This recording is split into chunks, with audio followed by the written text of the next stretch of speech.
Hello to all our listeners, and welcome to another episode of Geeked Out. My name is Kyle, My name's Juan.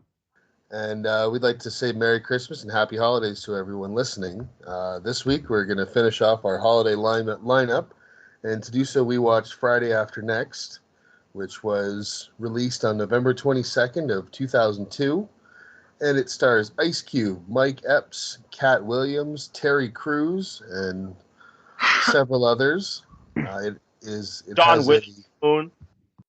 that's one I didn't add because I wasn't sure if people would know who that was. They I stuck better. with the main ones.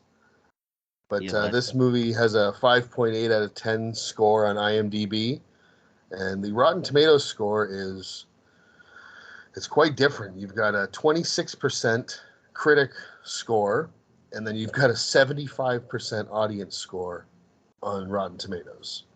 Yeah. Listen to the audience. I mean, doesn't that happen so often with movies like this? Like, I feel that Because it's comedies. a comedy. It's hard for a film critique to critique to have the same parameters that they critique a drama and then have those same critiques for a comedy. It just doesn't work. You need a And yet, different point of and, view, and they don't. I mean, if I'm being honest, like, I'm not, and don't get me wrong, I'm not an actor. You're not, like, neither one of us are actors, but I feel like it's easier to convey drama or emotion or something like that than it is to be funny. Because, I mean, everybody in their lives on a regular basis feels that emotion and goes through things like that. Not everybody is funny. Now, granted, people might have their moments, but I know people who are constantly hysterical, and then I know people who they'll try to be funny, and it just clearly doesn't work. So I think that's actually uh, a more not valuable, but a more rare skill is to be funny and make somebody laugh. It's definitely more challenging, and it definitely requires some form of skill that translates well to drama being so well in comedy. So because there's so many examples of comedic actors actually crushing it once they go to a traumatic role, but you don't see the reverse very often. There's not a lot of dramatic classic actors that are funny, so there's some validity Validity? to what you're saying. No, absolutely, because you see like guys like a Will Ferrell or an Adam Sandler or a Jim Carrey. They've done dramatic movies, but how often are you going to see a Denzel Washington or a Michael Caine or a Patrick Stewart do like a slapstick comedy? Like it's not going to happen because, like I say, those guys I feel they are so serious with things like that it wouldn't translate and it just wouldn't make any sense. And I don't think that it would. Honestly, I don't think it'd be that good. Not that I'm saying they couldn't do it. It just I don't think it would get over with audiences.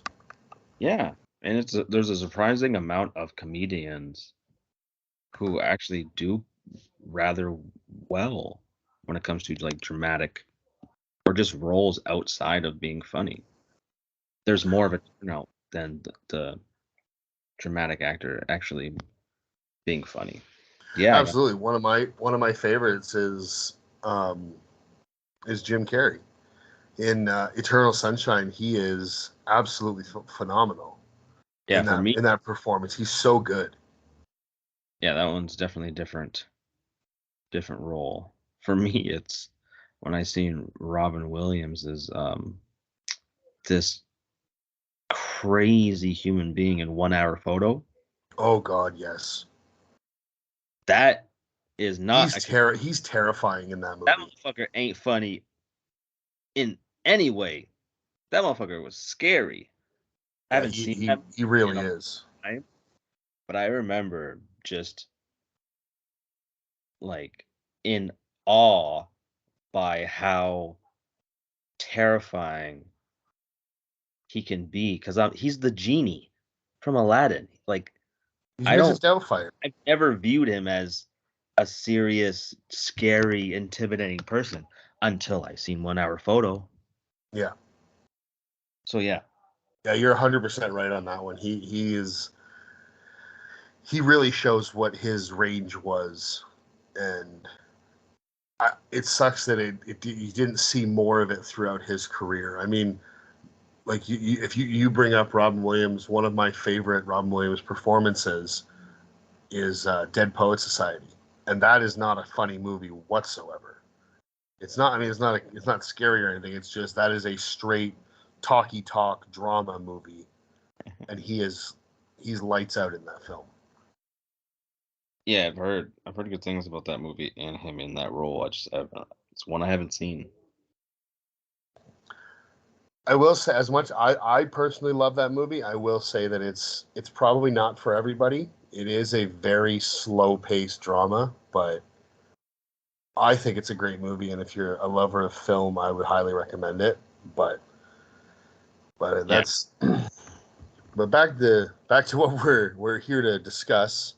Um, so the plot of Friday After Next, I just have a basic thing. It's so in this film, after the events of the second movie, Craig and Day Day have moved back home to the hood, or as Craig calls it, the ghetto. I sure. Um, they've moved back there after apparently his uncle Elroy blew his lottery winnings that he won in the second movie.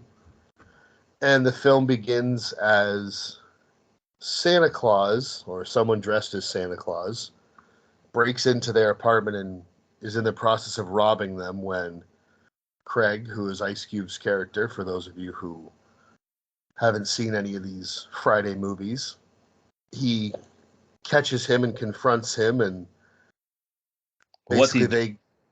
what's he what? What does he do when he confronts him? Because it has one of the quotes I wrote down. He was like he was like eating a big ass sandwich and shit.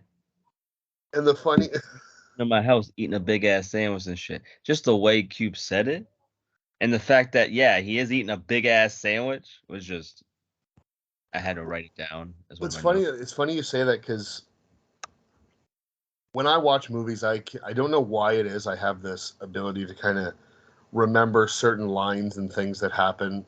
Um, Especially if you say it in your just normal life, like it's in your head, or you'll quote it silently, yeah. or even Well, loud. what's funny is That- you say that when he says that quote. I didn't remember that exactly, but as soon as you said it, I remember right before it, as he's making the sandwich, he comments, the burglar does, that they have like almost nothing in their fridge. And then when he's like, "You're making a big ass sandwich," and I went, "But a sandwich out of what?" He said there was nothing in your fridge. right? Yeah, I don't this know movie. why I find that funny. Yeah, don't see. This is one of those movies where you can shut your brain off and don't think about the plot too hard, because then it's gonna unravel. Just take the movie for what it is. Oh, it's just a straight up comedy. Yeah, It's and you it's have a Friday movie. exactly, and you have a good time. But yeah, no, yeah, that was funny. The fact that yeah, just before the confrontation, he's going around the apartment and he's talking shit, like he The takes a baby pictures.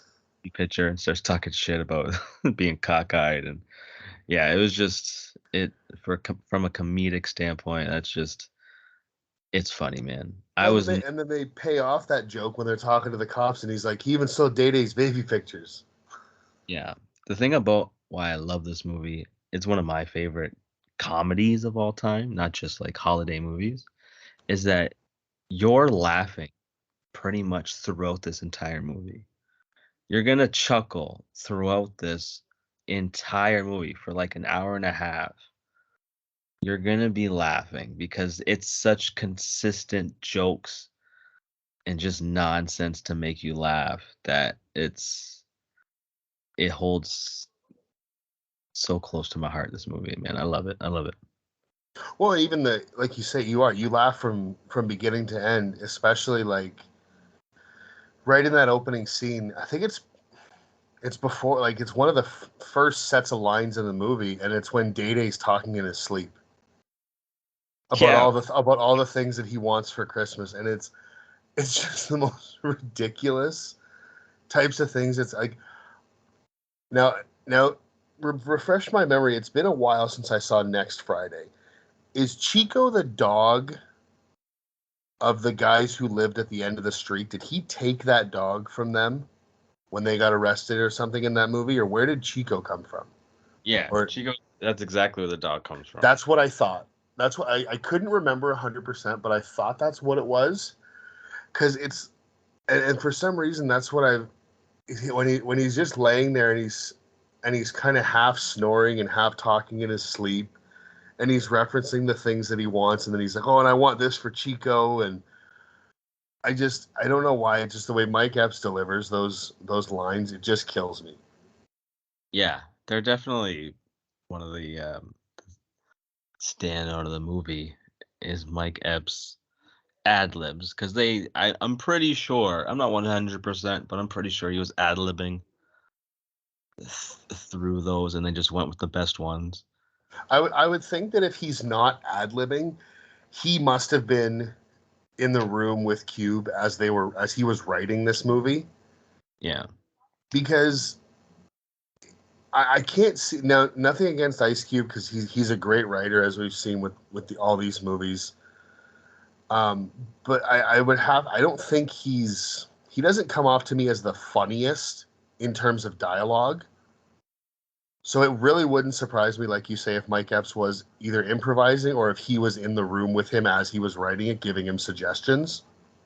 Yeah. Either way, But the yeah, fact either way, it had to have come, delivers not these had to, but it very likely came from Mike Epps. exactly. And it's hilarious, man. Nothing more, nothing less. Yeah.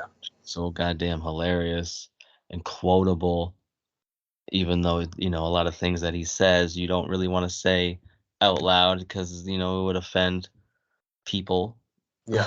of a certain, category. But yeah, man, it's just a thing of beauty watching him do his thing. I like when Craig and the robber are fighting and he starts beating him with the Christmas tree. All I could see on that tree was tinsel. I just wrote a note and put, this fucking tree is 80% tinsel. I don't know why, but I don't know why I noticed it, but I started laughing, and it was just another little thing on the scenery of this film.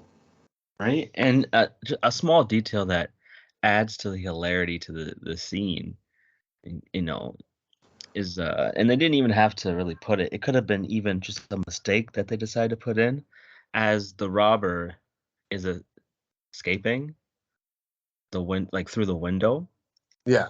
like misjudges or something and then ends up falling back into the room. Oh yeah. I don't know if that was a mistake that just got brought they just decided to get put in I to the feel movie, like it had to be. but I'm already laughing of what's happening before, and seeing that just took it to another level. It was just, yeah, man. Opening scene is just so perfect. Well, and then as soon as you finish the opening scene, it leads into an animated credit scene that I found so reminiscent of the opening scene of Christmas Vacation, with the animation in that and the way they do it. Oh yeah, So I kind of felt like that when they made this, they were like it was almost like they wanted to pay homage to such a classic movie that I'm sure a lot of them watched when they were younger. yeah, I could see that. I wouldn't doubt it.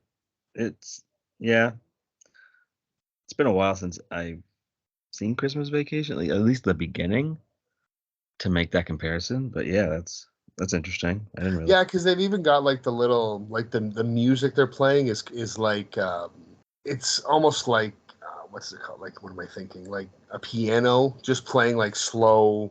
type of like a Christmas little jaunt song. It's not like they're playing a big like a Christmas Carol song or anything big. It's just kind of light little background music, and you've got the animation going. To me, it really reminded me of that. Whether that was something they were going for or that was just sheer coincidence, that was the first thing I thought of.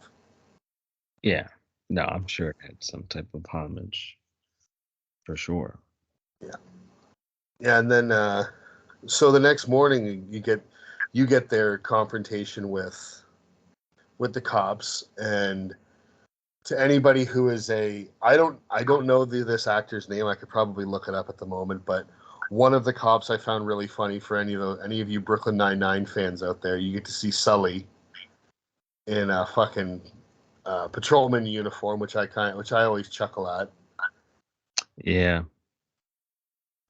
Yeah. When you look back, yeah, you realize that was him. Yeah, that was one of the first things. As soon as he came on screen, I said, "Oh, fuck, it's Sully," and he has not changed a bit. He's still got that square top or flat top haircut. He looks exactly the same, except a little younger. Right? Him and Terry Crews were in a movie together. They were in a thing together before Brooklyn Nine-Nine. That's interesting. I didn't. You know what? I didn't even connect the Terry Crews aspect. Because they're not on screen together at the same time, so I wasn't even thinking that. No, it just Just came. popped in your head. Yeah. But I have a line. I had said this to you before we started recording too, but I have a line written down here because they're talking about the cops are asking, okay, like what happened, this and that, and Craig's telling them like we had a physical altercation, this and that, and you can hear Day in the background saying like, yeah, I did this and I didn't. Craig's like, you didn't do shit. You were fucking sleeping the whole time, and the line I have written down is Day just looks at the cop and he goes, well, I would have been a professional boxer, but I was in special education. Yeah, he's talking about how he was beating the shit out of the robber, how he's hitting them. Yeah, he says that line. Yeah, it's just again a scene that definitely was most likely ad-libbed. Well, and then it goes right into when the cop brings out the fucking weed plant, and they're going, "Oh, that's medicinal," and he's and Ice Cube's going, "Yeah, he's got what is he? He's got cataracts. He's got glaucoma," and he just starts smacking Mike Epps in the face. Yeah, a little backhand slap there. Oh, that scene was. I mean, like you said, I don't know if there's a scene throughout this movie where I'm not at least chuckling, if not full outright laughing. Yeah, man. And throughout the movie, you see how much of a what's the word I'm looking for? Not connection, or at least camaraderie, chemistry between Ice Cube and Mike Epps. They Oh seem yeah, like they seem like they'd be there's a real. lot of there's a lot of chemistry throughout the relationships in this movie that you believe, and the dynamic between the chemistry between Day Day and Craig is so strong. You actually believe that these motherfuckers are actually cousins. Yeah, you could definitely see it. I mean, this may be an unpopular opinion. I'm not really sure, but in my opinion, I prefer the second and third movies to the first one, and I think a lot of that is because I think the relationship on screen between Craig and Day Day and between not Mike Epps, but Ice Cube and Mike Epps is more enjoyable to watch and more believable than the relationship between Ice Cube and Chris Tucker in the first one. Yeah, Now that's just my opinion. I think that you might not agree or others might not agree with me, but I can see that. It's not like I don't see that. I could see that being that your opinion. But yeah, no, I catch myself watching next Friday and Friday after next more than the original. But I do enjoy the original for what it is.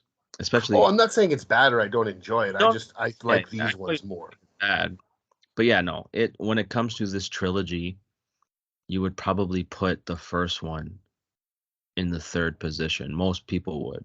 Yeah, I would definitely go next Friday, Friday after next, and then Friday for me. Yeah, The you would. second one is definitely my favorite. Yeah, and most people probably. I would say that that would probably be their list too. So we have here after after the cops leave, you get to meet their landlady, who Miss Pearly. Miss Pearly, who wants their overdue rent, or she's going to evict them, and when they tell her what happened, she says, "Well, you guys basically have till the end of the day," and then she like vaguely threatens them with like gay rape from her son, who is played by Terry Crews because he just got out of prison after being in there for, I think they say 12 years, and she's basically hinting like, "Oh yeah, in the joint, he became real fond of little boys like you," and I'm going, I get that you're upset about about them not paying their rent, but is this really the right direction to go in terms of threatening them with your son basically fucking raping, like prison raping them? Yeah. It's definitely. It's a weird turn for the movie. It the more fucked up it is. It's one of, I guess, two moments of the movie that definitely experienced that. But again, it's was the early 2000s. It Oh, was that anything goes at this time. you usually could get away with making fun of almost anything that is kind of taboo now. It's just a direction that they decided to go into. It was the early 2000s, man. Shit was wild. But I will say, from the moment he comes on screen, Terry Crews, as he is in many things that he is in, is one of my favorite parts of this movie because he plays this part so well, like the guy who just got out of prison and is kind of clo- uh, closeted gay. It's especially like I laugh so hard at the scene where he's watching. You can tell he's watching like music videos, and his mom's like, "All right, I'm going to the store, or whatever," and he kind of sits up and he starts talking like almost like dirty talking to the TV, and he keeps just saying Tupac over and over, and like Yeah, it's a it, Tupac music video that he was watching. It yeah, was How Do You Love It? But yeah, he was. it makes me laugh so hard because it's like just the facial expressions that he makes. And he's like grunting as he's watching it. It cracks me up every single time. Yeah, yeah, and you're not gonna have Terry Crews in a movie and not see him dance. So there's a little bit of dancing in that scene too. He seems like a cool guy, a great guy that would be so much fun to hang out with. Like Terry Crews as a person, like because everything I've seen about him in terms of like behind the scenes is he's basically just every role he plays is like that jokester that kind of gets along with everybody. It seems like that's what he really actually is in real life, and he just seems like such a cool guy that would be fun to hang out with and joke around with. It boggles my mind why him and The Rock haven't been in a movie together. It honestly it blows my mind why he hasn't kind of taken off as a star, like a movie star, quote unquote, like starring in his own vehicles and things like that, I like The mean, Rock has done. I mean, Netflix kind of gave him John Henry, and that shit was terrible. I don't think I even saw that. I mean, Was you Yeah, could but I can't imagine that was a comedy. you c- no, it was him as John Henry, the That's what I fucking. mean. So that's what I mean. That wouldn't have been a comedy. So But it I was like a feel serious leading man type role. see that's not what he is to me though. I think he's a comedic actor. Oh, okay. I thought you were talking about him trying to take over, or at least be in the same vein as The Rock, who is an action dude. Well, yeah, but Terry Crews could be an action star. The Rock is not, or Dwayne Johnson is not a dramatic. I wouldn't consider him a dramatic actor. Like I would never put him in We'll a. see. We'll see. A24 is partnering him up with he's going to be Mark Kerr in a movie. This is like his first serious, I guess, Oscar-worthy dramatic role. So we'll see how strong his skills really are now. I mean, I'm not going to hold my breath because No. nothing against him. I think he's a good actor for what he does. I don't look at Dwayne Johnson or Terry Crews for that matter and think this is the guy I want to play whoever in a biopic or something like that. That's just not. You want a guy to fucking blow up some cars or blow up a train or something like that. Yep, these are the guys for you. But I wouldn't put them in any kind of dramatic film. I just want a movie with him, The Rock, John Cena. Give me all the muscle dudes and just do muscle dude shit. So you just want another Pain and Gain movie. Nah, I want them working out. I want like just them, I don't know, just being action dudes. Just being action dudes. Just if you could do like almost not really remake it, but kind of do a Predator where you had them as mercenaries, kind of like the Expendables, but with just all the biggest dudes in Hollywood. They could have done that with Triple Frontier instead of the group of guys they did get. That would have been interesting. Instead of like, because what's that movie? Pedro Pascal, Ben Affleck, Garrett Hedlund, Charlie Hunnam. You could have had those guys instead. That would have been interesting. They've been great. They've been awesome. Yeah. So yeah, this is when they get to meet. This part of the movie is when they get to meet Terry Crews' character, who's Damon is his name. Who's got his fucking, I think it's tattooed across his chest, which Yeah, I always his find amusing. his own name. Those are some of the funnier tattoos in film, and that when people have their own name tattooed like that. And one thing people don't bring up, everyone brings up, okay, Tom Cruise doesn't age or Keanu Reeves hasn't aged. Terry Crews literally hasn't even changed at all since like from Next Friday, which was like 2002. Dude, Ice Cube hasn't changed since Friday. He's gotten a little. I mean, he's more gray. He the biggest thing I see in honestly with Ice Cube is he's bigger. He's a little bit bigger. He's got a little bit more gray hair, but essentially he looks virtually the same. Same as Steps. But Terry Crews hasn't. Well, Like Terry he's Crews doesn't have hair to go gray. true. So that might be that maybe that's how we all stay looking young, is we all just shave our heads bald. But he's got the same body, man. Do you know how hard and difficult it is to maintain something like that? As At he gets older, absolutely. that is dedication, man. That's a different level. Plus I mean, genetic. for I don't know what it's like, but I mean, for anybody who knows me, they know that's the truth. I don't know what it's like to maintain that type of a body, Nobody does. but yeah, I mean it's the same thing. If you follow guys like Dwayne Johnson or anything like that on any kind of social media site, and you see on a regular basis of like what their daily diet and calorie intake is, plus their workout regimen, it's like no fucking way. Like there's no way I would be like wait, because The Rock is what he wakes up like every morning at like 4 a.m. and works out for like 3 hours and then goes and does. It's like no way, dude. Yeah, that's I don't have that type of dedication. Let's just put it that way. I But think I have a ton of respect for people who do. same. Especially people that don't really have to at all. No. So after they get to meet Damon, they they leave their apartment complex and they go to their new job. So again, I don't know if we mentioned this movie takes place on Christmas Eve.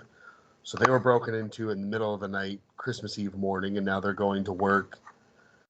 Their first day of work as security guards at a mini mall, and they got the job because Craig's dad and Day Day's dad have opened up this barbecue restaurant at a mini mall, and they got the guy who owns or runs the mini mall to hire them as their new security guards. So they're going to go there to do some Christmas help and to get some extra cash. And this is where you get to see all the different stores that are there. And you go to the first one is their dad's restaurant, Bros Barbecue, which I think. Then they show their commercial, which I think is fucking hysterical. Oh, yeah. And if anybody has seen this movie, they know exactly what we're talking about. Their slogan is, I can't even say it without laughing, but their slogan is, Bros Barbecue, tastes so good, makes you want to slap your mama. And then fucking Craig's dad literally goes, hey mama, come here, and just smacks her. And Smack the living fuck out of her. And you find out in just a few minutes in this movie that he legit hit her. In context of the movie, obviously. Yeah, the commercial that he shot in the movie, he wasn't supposed to hit her, but clearly he did. Shit at his mom. And I love the fact that throughout the movie, when she's shown in the the little bit of bits that she is shown, that you could tell she is suffering heavily from PTSD. Oh, she's terrified every time he comes near her. Anytime somebody touches her, she fucking jumps. But there's that. But anytime that I can't remember Craig's dad's name off the top of my head right now. Willie. Anytime Willie comes near her, she flinches like he's gonna do it again. Yeah. Oh yeah. Shout out to that actress, man, because she played the victim pretty well. Yeah, that's kind of where they do spend part of their day in there with them, and then you get to meet Molly, the guy who owns. He basically runs the mini mall. And he owns Holy Moly Donuts. Holy moly! Hey, buddy.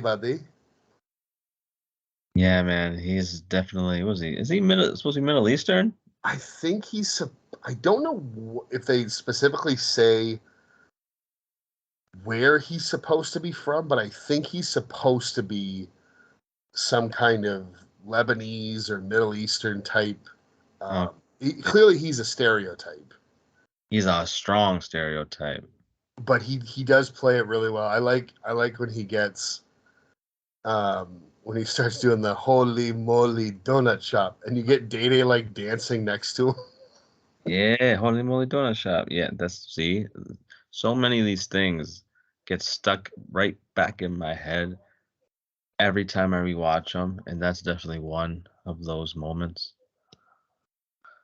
Yeah, yeah, he played, even though he was a strong stereotype, it wasn't annoying, or it didn't take me out of it. No, I thought it was pretty funny, actually. I don't think it was enough to offend anybody. It was just that perfect. I would hope nobody got offended, because I didn't think it was too over the top. World, you can get easily offended. I would find it hard to get offended by this particular character, because he even though it is a stereotype, they didn't lean too hard into it. No, and he doesn't go too over the top. So, like you say, I'm sure that there would be somebody nowadays who would be offended by it, because God knows that people nowadays are offended by fucking everything. But I really like the way that he played that role, and he's kind of like their liaison to what is going on and what they're supposed to be doing. And this is when he points out, like, oh, here's this whatever the stores are, and the ones that they really point out are obviously the barbecue place, his donut shop, and then he points to the liquor store and he's like, "Don't let anybody hang out in front of the liquor store. Nobody," which will come up a little bit later. Oh, buddy. And then you get the last story shows is it's a new clothing store. It's called Pimps and Hoes. He's like, I don't know. It's some kind of clothing thing. I don't know. The guy who owns it, he's like, he calls him like, he's a little guy. He's kind of funny. And later you see that the little guy that he's referring to, who drives up in what I thought was pretty funny, in a fucking Prowler of all things, is Cat Williams, dressed in this. It's like it almost looks like a zebra skin with matching one. It's weird. It's matching one shoe. The other shoe is like bright red, complete with like the whole fedora look, and he to me he looks hysterical. That's pimp. That's a pimp suit. This role is He's so good in this movie. what most people recognize Cat Williams, who grew up in at least was a teenager in the 2000s. Yeah, he's one of my favorite comedians of all time. I think he's top 5 for me. And yeah, I personally believe that he kind of almost stayed in this character today because he played it so well. Yeah, I would agree with that. He really has embodied this even since they made, like you say, since they made the movie, and it's a very fitting character. He does it really well. I mean, it's very believable that he is Money Mike. And for those of you who don't know, his character's name is Money Mike. But yeah, so basically they're told that your day is you just sit in this security booth and just kind of make sure that nothing bad happens and nothing's going on or anything like that. And Craig's like, you know what? I'll take this. This is easy money. We can just sit back and fucking relax and have a nice, quick, easy day of Christmas Eve, and then we'll go and party tonight. And but of course, Day Day is acting as if he's this. It's a power trip, is basically what it is. But he's thinking that he's this top investigator type thing, like a cop, and everybody's got to listen to what he says. And they give him a whistle, and he's fucking running around with this thing, and this is where it comes back to the liquor store thing. There's three women who are clearly from like a church or church group or something. Yep. And they're caroling in front of the liquor store, and he goes up and immediately is like, "You guys got to get the fuck out of here!" And then he starts accusing them of using Jesus to sell pussy. Yeah, man, he fucking took it to the next level, man. I couldn't believe when he said that. I think I literally was I laughed so hard when he said that. Just that whole scene with that power trip. Mike Epps, or at least Day Day, the character, having a power trip as security. I needed more of it, man, because it was gold.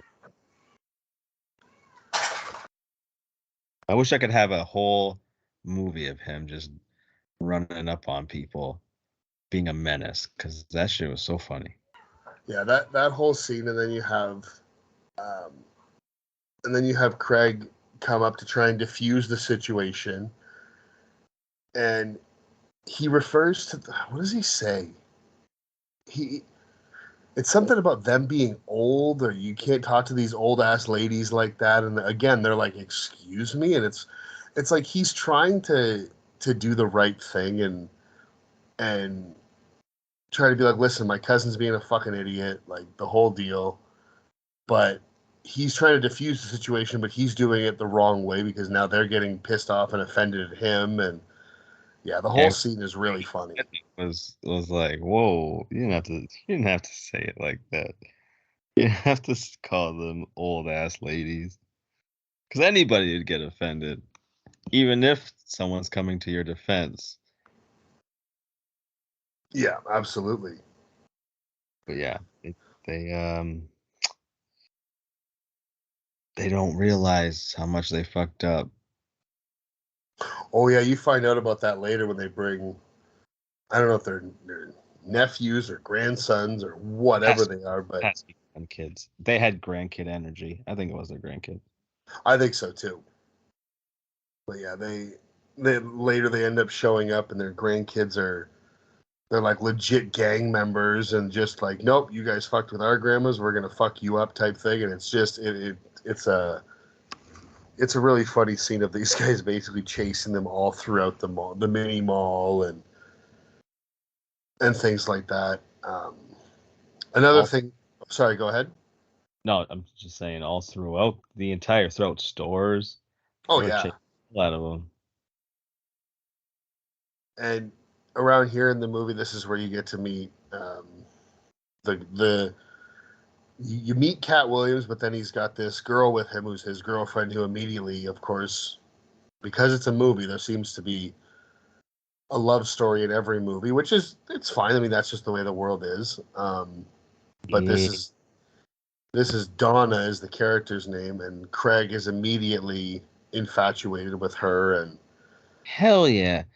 Dude, when I was like I don't know, I forget what age I was, but I was like 14 when I watched this. okay, Dude, she's definitely a childhood crush because for most people who at least watched a lot of BT at during that time, she was a what we call a video vixen.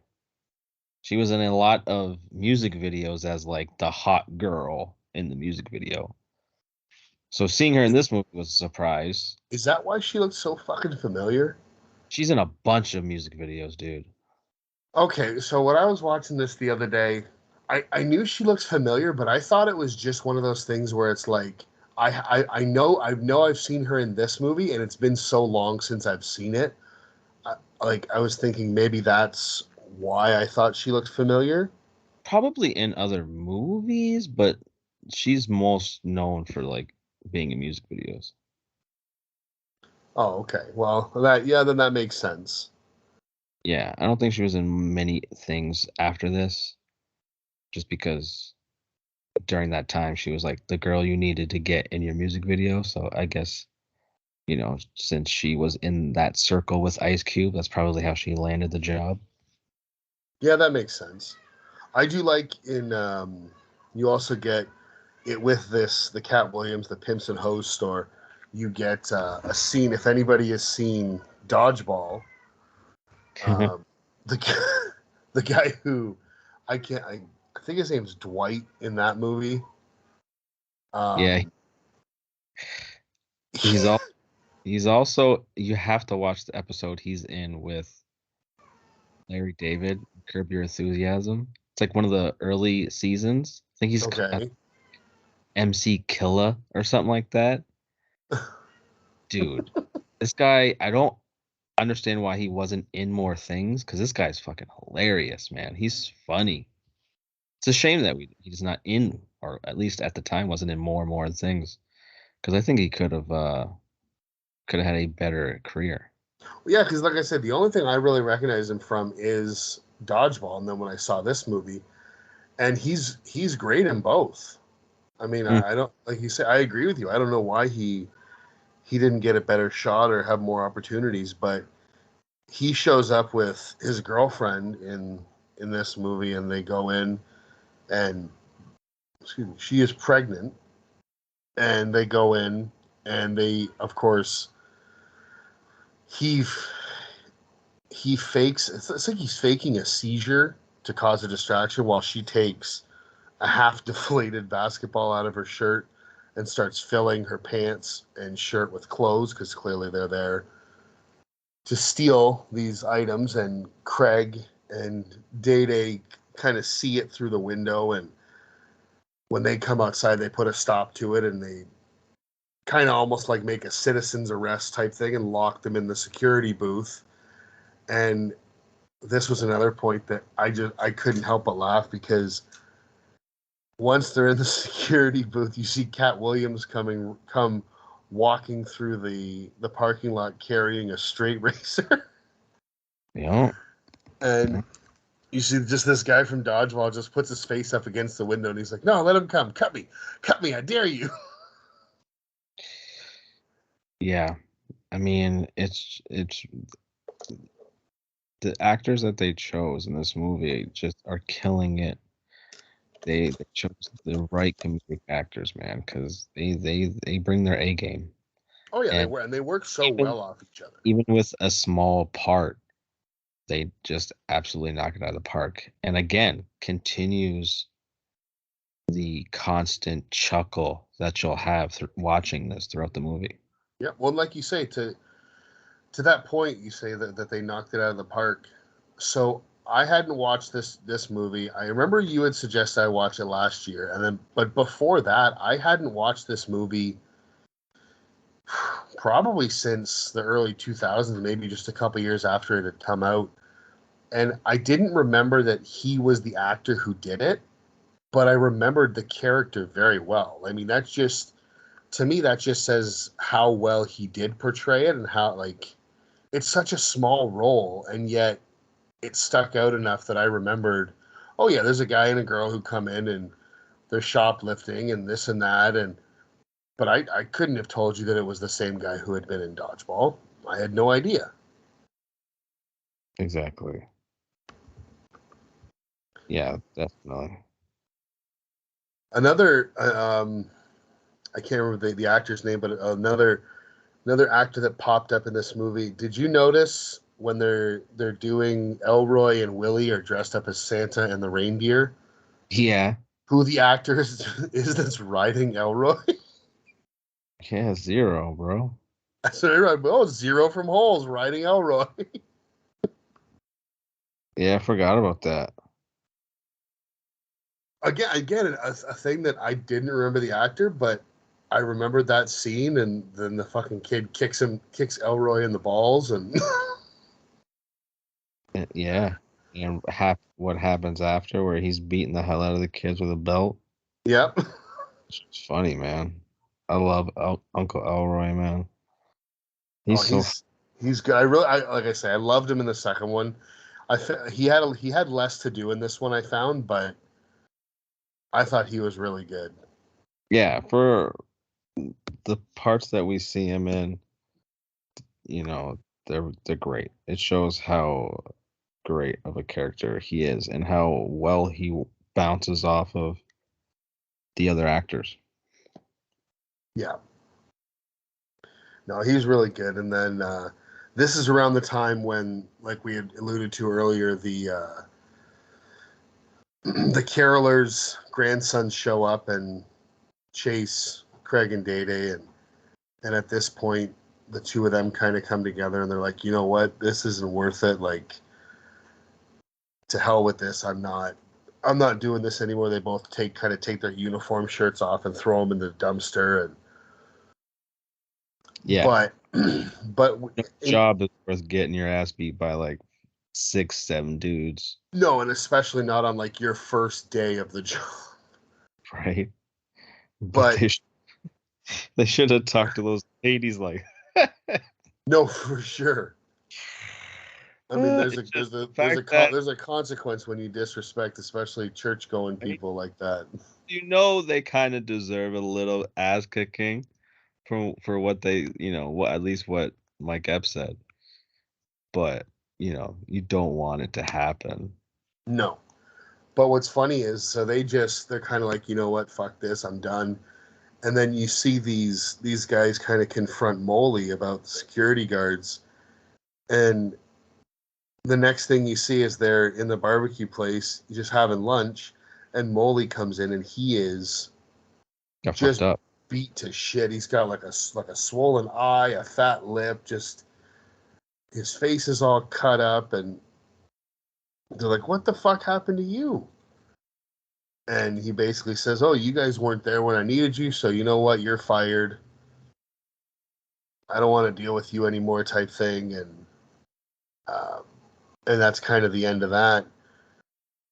And which kind of brings everything down because, of course, as we learned earlier in the movie, Craig and Day Day need to get their money because they got to pay their rent, and then we find out, oh, they were supposed to have this big Christmas Eve party, and oh, are you still going to do it? This and that, and oh, Yeah, I completely forgot to mention they get robbed by Santa again. they do get robbed by Santa again. That's when they go around back and they fucking go to smoke a joint, and It does. fucking Santa comes up with what? I mean, it's that old movie trope where it looks like he's hiding a gun to rob them, but it didn't look. I've never seen a gun myself in real life. It looked like you had a fucking banana in that paper bag. Yeah, I don't think it was meant to make you think that was a real gun. That motherfucker, that was not a gun that he had. No, but it's just one of those things where they see it and they're like, oh shit. And even Elroy, he's out there with him and he's got a fucking baseball bat and he lines him up against the wall and robs them, and that's kind of the whole thing is they all start chasing him, and yeah, I completely had forgotten to mention that when we had gotten to that scene, because all of a sudden in the back of my head I was going, how does Santa not show up till the end? But oh no, he did. He's there halfway through the movie again. Mm-hmm. But yeah, they have this party tonight or that night, and they're trying to figure out what they're going to do with rent. So Craig decides we're going to have a rent party. We're going to charge everybody who comes over, and we're going to charge them to come party with us, and that's how they're going to get their rent paid. And then the next scene, you get to see this fucking absolute banger of a party. It looks like a blast, and everybody's having a good time. They're dancing and got the music going, and this is, I mean, one of the funniest scenes of this movie is just you see Terry Crews. He just looks, he's just kind of his back against a wall, and he just kind of almost looks like a bouncer at a club. Like He's almost like he doesn't want to be there, but he just needs to keep an eye out for something. Is what it looks like. he's still in prison mode. That's exactly what it is. He's still in prison mode, so yeah, he's still trying to adjust. Just seeing him act like that is because he kills it, man. What he kills is the line, and you know exactly what line I'm talking about, because we've mentioned this before. Is so they're at this party and people are coming in, this and that, and then who comes in but Donna and Money Mike, because it's a great Cat Williams line earlier in the movie when Craig invites him to the party, and he goes, oh, I love when he does, I'm going to check my Palm Pilot, and just holds his palm up, and he goes, I ain't doing shit. I was just going to stay home, get drunk, and watch The Grinch. Yeah. So he comes to the party, and Terry Crews, his fucking eyes just light up when he sees Cat Williams' character. Well, it was love at first sight. Oh, it's so good. And it's just, like I say, the line that he delivers when he sees him. Because, of course, I mean, if anybody who knows who these people are, Terry Crews is this monster of a man, and Cat Williams is what, 5'2"? He's like 5'3". He is not a big guy at all.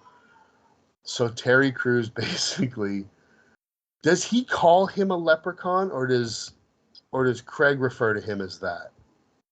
He calls him like a ghetto leprechaun or something like that. Something like that, yeah. Terry Crews goes, charmed looking motherfucker, I think he said. And Terry Crews just goes, and he looks magically delicious. Yeah, but the way he said it was so. He's like licking his lips. He's almost like the wolf from like a Tex Avery cartoon. Exactly. He said it with such passion and lust. It's like you instantly know what he. Something's gonna happen. Yeah, he's going. Yeah, some definitely. He wants something to happen. That's for sure. He's gonna get it. Oh God, it's good, and that's. I mean, that's almost right. That takes place almost straight away because as almost as soon as they get there, it's because now there's nothing against this movie. I think this is a great, entertaining movie to watch. It's hysterical, but there's not really a ton of plot behind this film. It's just kind of gags and funny storylines, so they kind of have to move Well, along with things relatively quickly. yeah, it's a simple plot. It's a super simple plot. They need to get their rent money, and then you fill that with hijinks. Exactly, and then that's when, like, after here you've got um,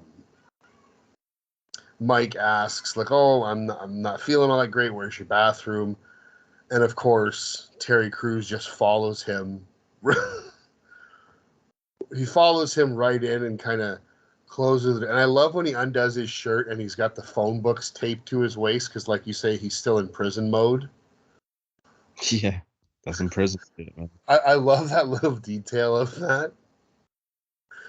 And he fucking rips those off and kind of slowly stalks towards Cat Williams, and to which just makes Cat Williams just faint and just pass out completely, which is a Yeah, really fun. He does it really convincingly in a really funny way.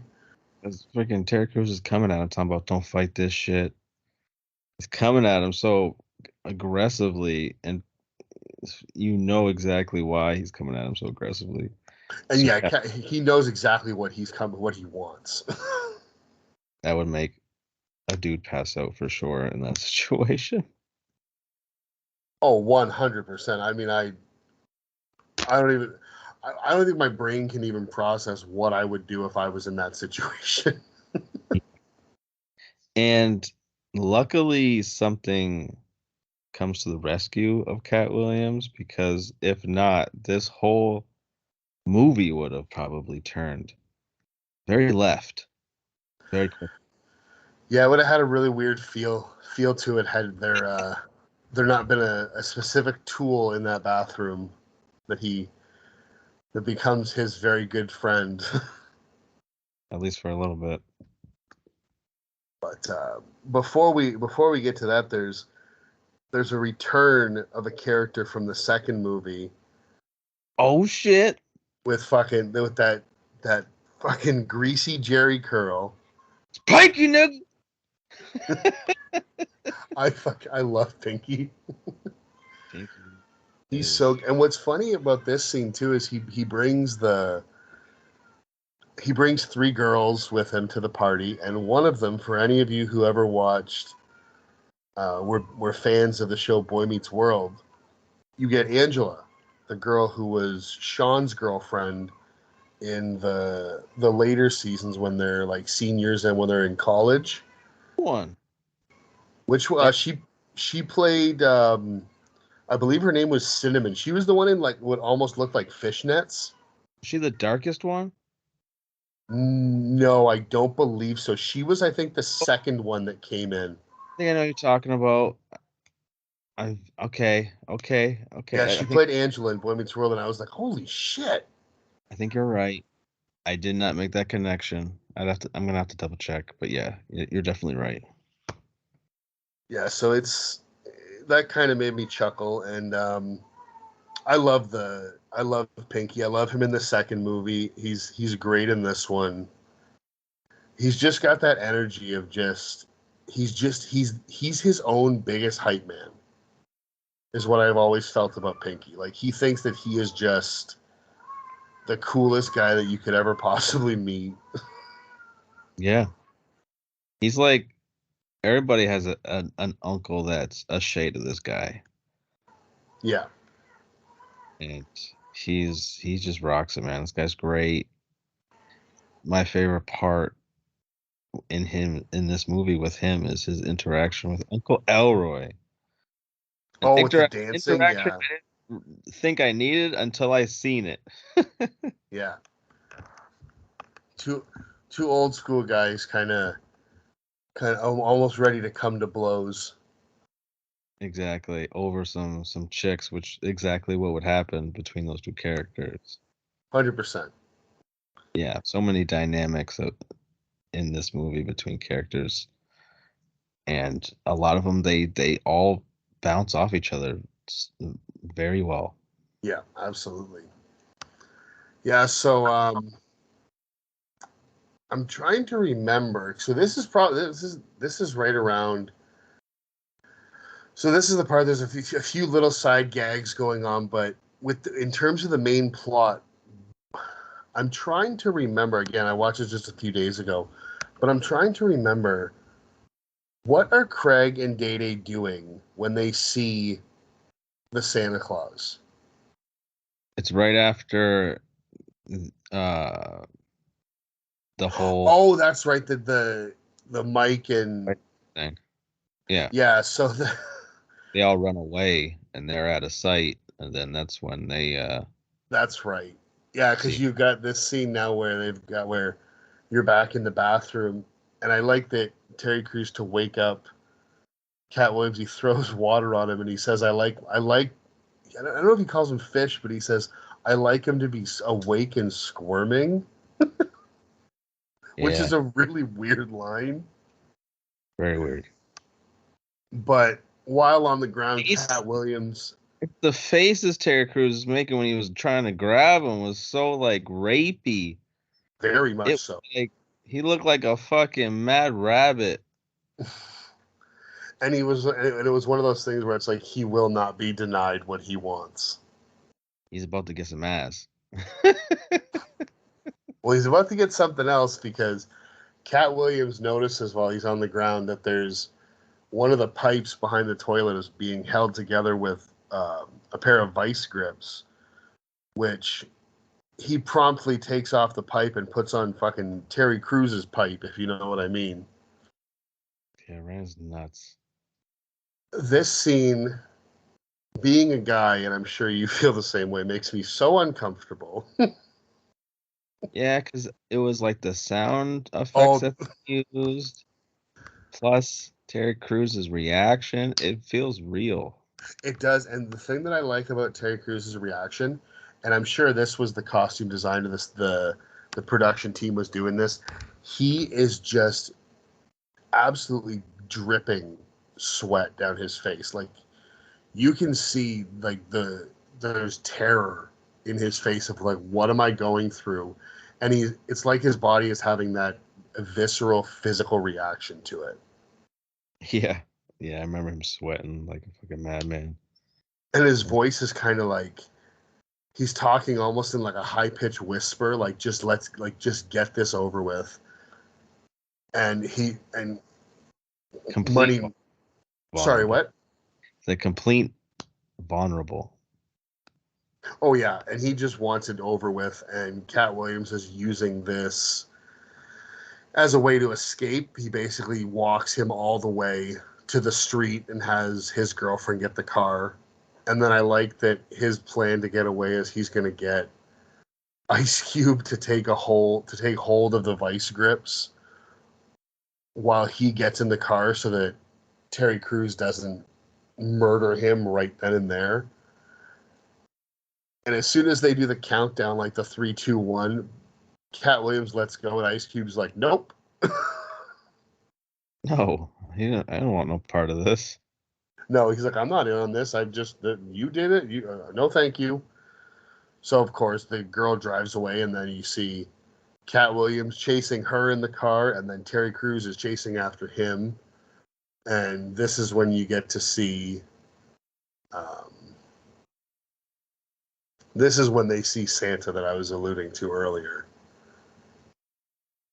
I mean, because I don't think you ever really find out what the final interaction with Damon and Mike is, whether he what they do to one another. But I mean, I don't think it really matters in terms of the grand storyline At the because end of all. at the end of the movie, they do the thing where they tell you they through a Did they voice. say what happened to the two of them? I don't remember that. I forget what he says, but Ice Cube kind of gave an update synopsis of each character, that trope that they do at the end of the movie. Yeah, I always refer to that as the Animal House trope because I remember it so vividly in that movie. Yeah, they do that. I forget what they say. Okay, I must have missed that or just forgot what was said. Um, but yeah, so they see Santa and they're gonna chase him down, and I like when they finally get to where he lives or his hideout, whatever it is, and it's really the first time you see this Santa without the bandana over his face or anything like that, and he's going through his latest haul, and he pulls out a jersey, and I love when he looks at the size and it says extra medium, and he's like, "The fuck is extra medium?" Dude, that's something I continue to quote or say or Extra medium. yeah. I wish there was an extra medium because I am an extra medium dude. And you don't recognize who that guy is? I recognized him, but I couldn't place who it actually, like the name or who he actually is. It's But Ricky he looks Smiley. so familiar. It's Ricky Smiley. Is it really? Yeah. Yeah, he had it like he was famous. He got famous on BT. He was kind of doing like a Tom Green type show on BT, kind of, just not as nasty. And then he kind of kept appearing in different things like stand-up specials and stuff. And then he ended up, getting a radio gig. I think he's been there ever since. Okay. Yeah, no, he was a sort of a big deal at that time. Like he was an up and coming. Yeah, because he definitely looks familiar. Like I said, I just couldn't put my finger on where I knew him from. No, yeah, yeah. It was supposed to be the original script called for Chris Tucker to actually be that Santa. Oh, really? I did not But know that. yeah, but for whatever reason, they couldn't get him. Because I think Probably after scheduling conflict. Because I think this was around when one of the Rush Hour movies was being done. and Chris Tucker went through a period of time where he didn't want to swear in movies. Like he didn't want to be that character Didn't that didn't made want to him be so Chris Tucker. exactly. So that's why you really didn't see him in a lot of movies post like Rush Hour 2. Which makes sense because I don't think he really swears all that much, even in Rush Hour. Yeah, not so much. Because if you think about a lot of those movies, like Rush Hour is one of them. A lot of Jackie Chan's movies are geared more toward, especially later in his career around this time, are geared more towards like family movies where everybody can enjoy them. So there's Yeah, not usually a whole lot of language in his movies. So that wouldn't surprise me that would if that would have been around that time, and that's why he was kind of doing those. exactly.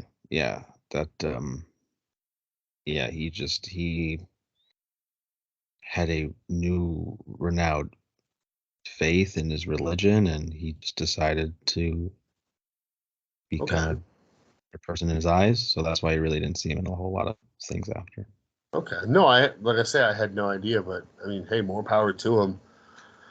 Although it would have been a kind of cool um, throwback if that bandana would have come off and you would have seen it was Chris Tucker. I think they would have had to disguise him a bit more It if would have it been was, you would it would have to almost been a different actor or have him to in or have him in almost like a ski mask where you can't see any part of him because I yeah, feel like he would be too recognizable, especially to fans of the franchise who probably have seen the at least the first one. exactly. But that would have been a really cool callback if that would have worked out that way. Mm-hmm. Good. But yeah, so they end up obviously because it's a movie, it's got to have a happy type ending. So they end up confronting Santa and getting their stuff. And I love that they chase him out into the street and he gets hit by a car and it turns out to be fucking Pinky's limo. And I love that as they're getting out to check on him, Pinky and his limo driver are actually having a conversation that his limo driver has hit too many things or too many people. Yeah. And he's like, I can't believe he did this again. The last time he did this. And I'm like, wait, the last time? This isn't the first time he's hit something or somebody? Right? That was concerning. Just a little. And then especially, it's even more concerning because they're like, fuck it, just get in the car and drive away. As soon as they see that he's like breathing or moving, they're like, oh, he's not dead, just drive away. Yeah. I mean, fuck. I mean, the guy deserved it. The guy hit, but Oh yeah, he had that whole fucking house, whatever it was, just filled with all kinds of shit. yeah. I mean, karma came to him. And then you get the obligatory Friday line of "you just got knocked the fuck out," Yeah. which has to be said. I think it's said more than once in this movie, but It got twice. John Witherspoon, Pop says it to oh, Holy you're Mo- right. He does to Molly Yeah, when his face is all fucked up. Yeah, you're right. yeah. No, it's a line that must be said in these movies. Oh, it's. I like when movies as many people get annoyed when certain movie film franchises have like catchphrases like the Star Wars "I got a bad feeling" stuff like that, or this one. I like them. I find them enjoyable and kind of amusing. Where it didn't work was that new Terminator movie when Sarah Connor said, "I'll be back." I cringed, man. I'm like, bro, Dude, no, that whole no, movie fucking sucks. you don't say that, Sarah Connor. That whole movie fucking sucked. I was so excited because I was like, for that movie, because I was this is a tangent I kind of have to go on, but I was so excited for that movie to come out because I was like, oh, fucking Arnold's back and Linda Hamilton's back and James Cameron's back. They're bringing Edward Furlong back. We're finally getting what Terminator 3 should have been. And then I watched Dark Fate and I was like, what the fuck is this? And what adds to the movie being such a fucking bomb and so funny that it became a bomb is that during the press release is that Arnold was talking so much shit about the movie prior to that one, about how bad. Genesis? I think so. Yeah. Yeah, how bad it was, and how this one is the real shit. This is the real shit. This is the true sequel, and that shit did just as bad, if not worse. See, I look at, I've seen Genesis and I have fun with Genesis. I look at it as if it's almost like a fan made movie. And if you Yeah, and I feel that if you're able to look at it in that light, then you can have fun with it. I just thought it was weird if you remember the press release, just how hard Arnold was going in on how bad that movie was. Like he was talking so much shit about how bad that one is and how good this one's gonna be. Which is funny because he was in both. So it's not Yeah, like he's bad mouthing just because he wasn't in it. But yeah, I get what you're saying. it, I just shame.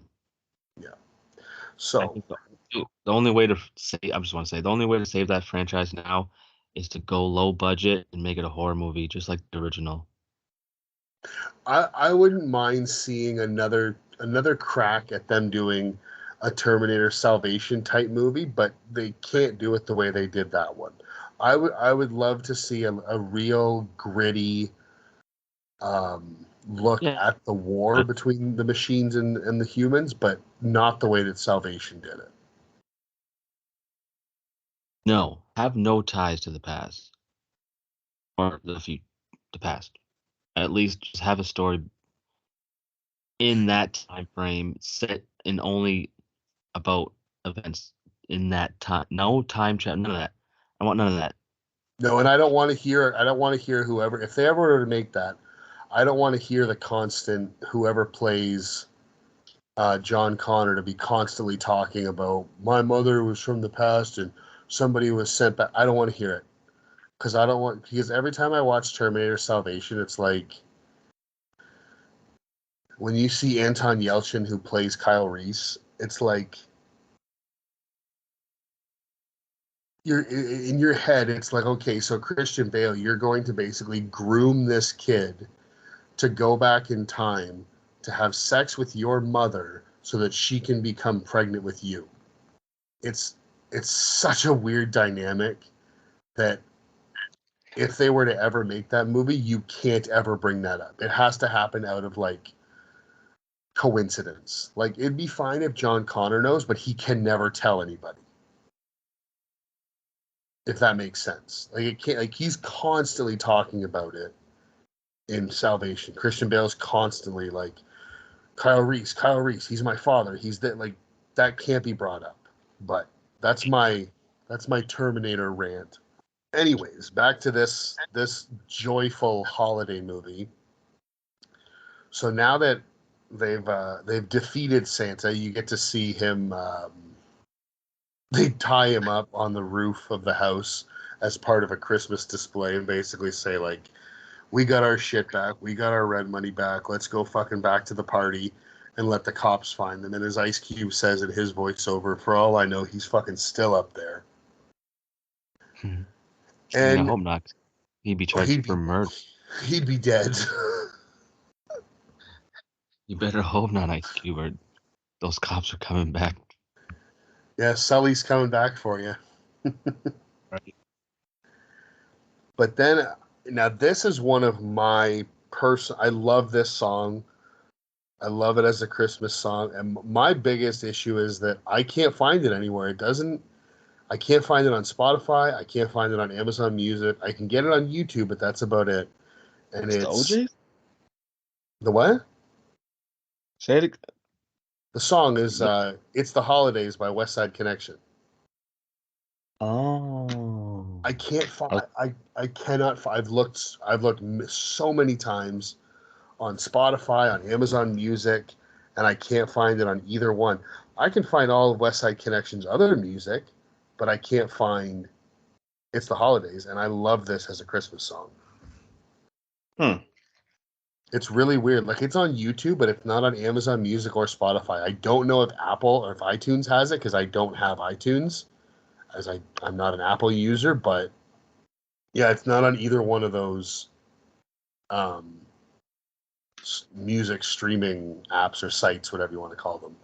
Which sucks because, like I say, I love this song as a Christmas song, and it's not one that you're going to hear on the radio. Yeah. Unfortunately. I have to re-listen to it. I don't think I remember it. I will not start singing it. It's okay. But you've heard it, I guarantee it. That's another thing is the music in this movie is great. It's a good mix between old school and current at the time music. Yeah, absolutely. But so that pretty much brings us to the end of Friday After Next. What do you have any? Sorry, not do you? I'm sure you do. What are your final thoughts on this film? And I mean, even if you want to talk about the franchise as a whole, being that this is how they ended it. Yeah, I mean, you probably won't see another one since, John Witherspoon passed away. I would like to see another one, but it won't have that same feel without the dad. I think that this is one of the best comedic trilogies, if not the best comedic trilogy of all time. Um, None of these movies are bad. They're all of them. You're gonna laugh hysterically at several moments, especially the third one. Um, yeah, man. I think this is one of the better trilogies of all time. Yeah, in terms of I don't know if I mean, I'd put it. I don't know if I'd put it. Oh, when I'm it comes, glad. I'm glad you said comedic because I was gonna say I don't know if I would put it with some of the best trilogies of all time, but I would definitely say it is up there I for mean, comedic could trilogies argue that it is because there's not a lot of great where trilogies, all three are good. Yeah, I guess you could say that. but definitely when it comes to comedic, it's got the top spot. I'd have to really think about that, but I don't know if I don't know if I'd say right off the bat top spot, but it would definitely be It's it would hard. be up there because it's like you say, all three movies are funny pretty much from start to finish, and they're enjoyable. They don't get really too repetitive or No, no, it doesn't feel stale. no, that's exactly the word I was trying to think of is they don't feel stale or anything like that. And like you say, the chemistry between, like I said, between Ice Cube and Chris Tucker is decent in the first one, but the chemistry he has with Mike Epps in the second and third is off the charts. And I could really, if I didn't know anything about these actors and you told me they were actually either related or legit best friends off screen, I would believe it 100% because they have that camaraderie between the two of them, and it is very evident to see on screen. But yeah, these movies are funny, and you're laughing from start to finish. Um, and I would highly recommend all of them. Like I said, the second one is my favorite of the trilogy, but this one is not far behind. I do like though that this is because the first two are just kind of random comedies. I do like that this one they decided to make a holiday movie and take place at Christmas because it's something that just stands out from the other two. And it's smart because they tied it to a holiday. A lot of people will watch it be every year at least. Try to watch it every year, every other year because of it. Yeah, and I think that this is, like we said, one of the best comedy trilogies. I think it's also one of the most underrated comedy trilogies because I think that the majority of people who would still watch this nowadays are people are like around our age. I don't know how many people in their early to mid 20s are going to be seeking out the Friday movies because they wouldn't have grown up with them like we did. No, it's one of those movies that if And in it's not talked about as much as some other comedies, I feel, which I think is a really sad thing. not in it wasn't around your like in your house when you were watching it, Well, you'll that's good. you'll end up discovering it when you're older, this newer generation, and I think they'll have an appreciation for it. Yeah, that makes a lot of sense because, like you say, if it's not one of those, and it's not one of those movies that I feel is overly advertised. So I feel that for a lot of people who hadn't seen it or don't have friends or family members who have seen it to recommend it, they're not gonna just kind of stumble upon it. Like if you go on like a Netflix or an Amazon and you go to comedy, you see like The Hangover and Dodgeball and those big budget type comedies, whereas this was more of a lower budget uh, Yeah. in in comparison to things like that, and it didn't have that huge box office success. But I would put the comedy in these movies up against any of those any day of the And week because those movies I feel use more obvious and slapstick comedy, whereas these movies do as well. But I think there's also a subtle tone to these movies in terms of what's funny and how they do things.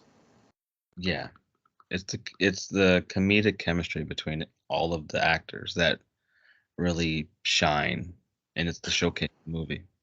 Yeah, like it is. It's the chemistry that makes the scenes funny as opposed to just random gags. Like Exactly. I don't mean to point this one out, but the bickering between Ice Cube and Mike Epps to me is 10 times funnier than Zach Galifianakis getting punched by Mike Tyson. You know what I mean? Like that to me, granted, while it is still funny, it's just a gag. There's Yeah, no kind of funny. there's no hard work, I guess, that goes into working on that banter. It's just stand here and take a punch. Hmm. Physical comedy. Yeah, that's kind of where I'm looking at this. Hmm. But no, I like I say, I would highly recommend all these movies, and I think that I would be right there with the fan response on Rotten Tomatoes. They have it as a 75%. I would give this about a 7.5 out of 10 rating.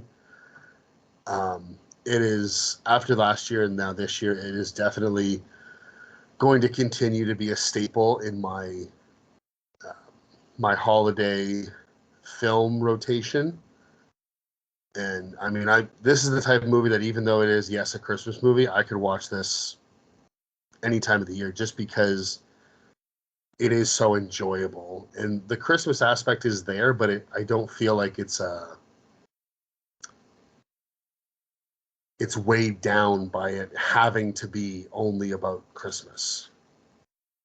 Yes, It's about other things as well, and I think that allows it to be a movie you can watch all year. I agree. I don't. Did you give a rating, or did you just say you'd recommend it? Just out of I give curiosity. a little bit higher just because you know um, I love Mike Epps as comedic actor. Well, Ed Williams, two of my favorite comedians. I'll give it an 8 out of 10, only because I'm such a fan of this franchise and the comedic actors. Okay, yeah. And you said this is your favorite of the three, right? It changes between this one and next Friday. Every time I watch the one, Whichever one you've watched recently is your favorite. exactly. Okay, I can get behind that. I think the second one is my favorite, but again, I haven't watched that one in quite a while, so I might turn it on right now, and it would turn out that nope, I was wrong. I like the third one best. Like I really don't know, but my brain is telling me right now that the second one is my favorite, and I think for me it's the addition of the neighbors across the street is what makes it funny for me. Yeah. But that we're not Yeah. doing that movie, so I'm not. I don't want to get too much into that. Um, but yeah, I so I would. will say. Oh, sorry. Go ahead. No, I was just agreeing what you were saying. Okay. But yeah, so I will say that that'll be the end of this episode for us, and I'd like to say thank you all for listening. You can, if you'd like to follow us on social media, or if you want to get a hold of us or anything like that, or if you want to request us to do a movie, now that the holidays will be over after this, we're gonna kind of take a look at things and see what direction we want to go next. We've been talking about um, some different directions we want to go, and we're gonna try and keep you guys updated on our social medias and things like that. So if you want to follow us, you can follow us on X at geeked_podcast, and that's with a capital G. You can find us on Instagram at geekedoutpod.